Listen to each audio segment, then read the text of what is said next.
Hello hi नमस्कार मु सिपुन आपण मानक स्वागत करुच्ची आमर यूट्यूब चैनल सिपुन मामा फ्लैक्स रे आपण ए जो ओपन फार्म जो देखुचंती आपण ए ओपन फार्म को वर्तमान पई एसी रे ए फार्म टी कन्वर्ट हो जाईची आ एसी रे ए फार्म को कन्वर्ट करिया पई आपण 5 लाख नुहे मात्र 2 लाख टंका रे आमे कन्वर्ट करिछु एसी फार्म रे वर्तमान परिणत हो सारी आसतु आगो को देखि नबा एसी फार्म को आ जो भाई माने कमेंट करूचंती जे एते कम पैसा रे केमती फार्म होउची कि केमती करूचंती बेली कि आडसरी के बहुत किछि कमेंट करूचंती तो सही भाई मान को मते बेसी माने रिक्वेस्ट करी कहूची तो बस जंती आपण मानकर माने विश्वास होनी जे एते कम पैसा रे एते बड़ फार्म के एते कम पैसा रे आपण एसी रे कन्वर्ट करिसंती बेली कि तो ठीक अछि आपण को हमें एड्रेस देउछु एटा होची पिपिली टोल गेट बाईपास रु अल्प 1 किलोमीटर भितर के गांटी से आपण आसंतु फार्मर मालिकों सहित कथा हुंतु तांको चिठा देखंतु केते कोन जिंस लागिछि कोन नाही तापर आपण विश्वास करि परिबे जंदी आपण 5 लाख 6 लाख फार्म इसी रे कन्वर्ट करिया पई कि भय करी जंदी रहि आउछंती ते नाही एते लेखे अधिक पैसा खर्च होउची बोली कि तो ठीक अच्छे आप 500,000 खर्च करूँ आपण Puri bypass road Pipili tollgate पाखक आसिकी फार्मर मालिक सहित देखा हूँ फार्मर बोलिकी भिजिट ठीक से करूँ कौन के पैसा के क्वालिटी कौन जिनस लगी देखूँ जब आप विश्वास हो गला ताहले आपण आम पाखे कम करेंगे बस ना ना ठीक अच्छे बस ठीक अच्छे आपड़ एवं देखो बस एवं आम फाइनाल हो जाए जोटा फाइनाल वीडियो देखो एवं कूलिंग पार्ट लगी जाइए सैड्र पाला मध्य सब लगी जाइए फिक्स है सब हो जाइए एटा हमर ओंचिंग सिस्टम कराइने एटा हमर फिक्स मध्य अछि पालाडा साइड पाला अछि आउ ए फार्मर वीडियो तो आपण पूर्व देखिथिबे जंदी देखि नथिबे बस हमर चैनल को जाके देखि पारिबे ए फार्मर ओपन वीडियोटा देखि पारिबे एटा जो सामने अच्छी एटा होची हमर माने ऑफिस रूम पे अच्छी से फार्मर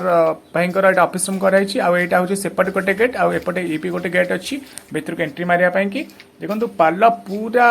चपाकस रे तिया जाइछि जोटे कि बाहर माने एयर वेंटिलेशन न हवा पई कि जोटे कि बाहर पवन भीतर को पस परिबनी आ एटा हमर रखा छै डीजी रा पिंडी करा है त जेतु डीजी आसीने एटा टे छोट पिंडी अछि डीजी आसला पर पिंडीटा उठे बढ़िया हबार अछि आ एटा होची हमर ऑफिस रूम आ एपटे देखंतु एबे तो वर्षा दिन तो जेहेतु चली पटे धान तली रुआ खुद कम चली जोरसोर आपण पटे केमती कौन रुआ हो कहतु एपटे ऊपर देखु फार्म को आउ टे थंडा रखापी कि तो ऊपर भाई फार्मर भाई गछ सब फूल गछ एवं नड़ा टाइप सब ऊपर बिछी देती कि भितर आउ टे थंडा रही पार जेहेतु आगुरी ओपन फार्म थिला आ से एथि से काम कर आउ टे साइड देखि नियंतु डीजे देखो डीजे आम ये 15 के डीजे लगे अच्छी एवं पलि आस भितर को जावा भितर देखो ये हूँ आम एसी फार्मर भितर दृश्य भितर देखो भितर आम सब 3 लाइन ये नेपुल लाइन 3 लाइन दिखाई ये आम ऑटोमेटिक ये फार्म ऑटोमेटिक फिडर लाइन लगुनि जेहेतु ये सेमी ऑटोमेटिक अच्छी ऑटोमेटिक गले जेहेतु छोट फार्म ऑटोमेटिक गले अधिक पैसा खर्च हम फिटिंग लाइन में आउ 2 लाख एक्सट्रा खर्च हम से आमर ए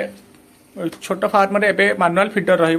कि निपल लाइन ऑटोमेटिक कराई देखो बॉल कनेक्शन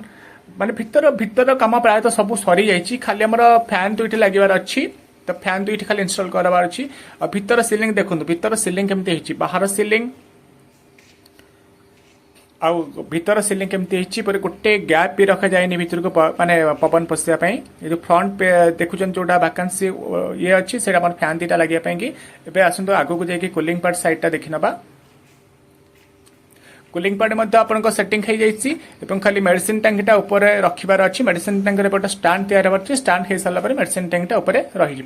आ देखो कूलिंग पार्ट जोटा बाहर पटे कूलिंग पार्ट लगी कूलिंग पार्ट ब्लैक कटिंग लगी कूलिंग पार्ट एपट तो देखा एपट को भीतर रेड कलर रु बाहर पट साइडटा ब्लैक कटिंग जोटा कि जाली आर पटे कूलिंग पार्ट रोचे आईटा हूँ आमर 5 लिटर मेडिसिन टैंक माने आमर टैंक रोचे जोटा कि आमर पानी को स्पीड अनुसार छाड़ा जेहेतु छोट फार्म आम ये रेगुलेटर लगा जाऊनी यदि कम पैसा ये कराऊँ 5 लिटर वाटर टैंक रखा जोटा कि एत बाट लंबा लाइन को पानी को ठेलिया को स्पीड लेवल से तार जी दरकार चिया पी पारे से अनुसार से पानी को से ठेल यहाँ हूँ 5 लिटर टैंक रोचे वाटर टैंक आपको कहते एपटे आम 3टा लाइन रखाई आठी आगे देखो मोटर रखाई जोटा कूलिंग पैड को ठंडा करने कूलिंग पैड रे पानी पड़ापी जो मोटर दरकार मोटर रखाई हाफ एच मोटर लगी जो पाइप पानी देकी बाहर कूलिंग पैड पे एपटे देखो केमती आगुरी देखिए आम चैनल को जाए देखी नियंतु भिडियो जब आपण आगुरी देखी थे तो भितर ए फार्मर भितर दृश्य केमती ओपन फार्मर भितर दृश्य केमती एते सिलिंग फिलिंग सब कम सरीगला पर केमती अच्छी आउ थे कही रखुची एते सब जो कम होइची माने भीतर सिलिंग बाहर सिलिंग बाकी आम नेपो लाइन कम फैन कूलिंग पैड आमर इनस्टॉल खर्च सब किछि मिसई करी मात्र 2 लाख टंका भितर काम होइची ठीक अछि जंती आपण विश्वास करिबेनी आपण मालिकଙ୍କ सहित आसंतु से जगह पहुंचंतु पहुंची कि मालिकଙ୍କ चिठा देखंतु एवं तांको सहित कथावार्ता हेकि जानतु जे एक्चुअली केते खर्च होइची आपण मालिक आपनको कहि परिबे आ ए जो गैप देखुछन ए गैप रे खाली हमर एग्जिट फैन लागिबार अछि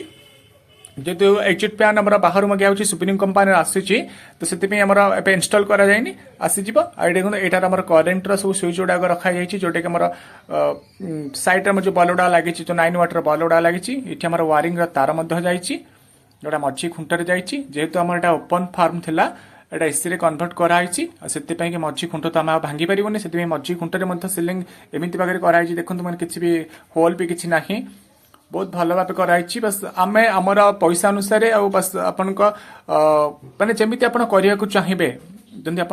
फार्म को जमी करने चाहिए बस आम से टाइप किसी असुविधा ना किंतु लो बजेट मात्र 2 लाख टंकार 3000 स्क्वायर फुट फार्म जी बस आम मत भल अच्छी फार्मर मालिक बहुत खुशी अच्छा जदि आपण मैंने फार्म करने को चाहते आम मान सहित जोगाजोग करूँ से पर्यंत देखा आउ गोटे भिडियो रहा आज्ञा नमस्कार।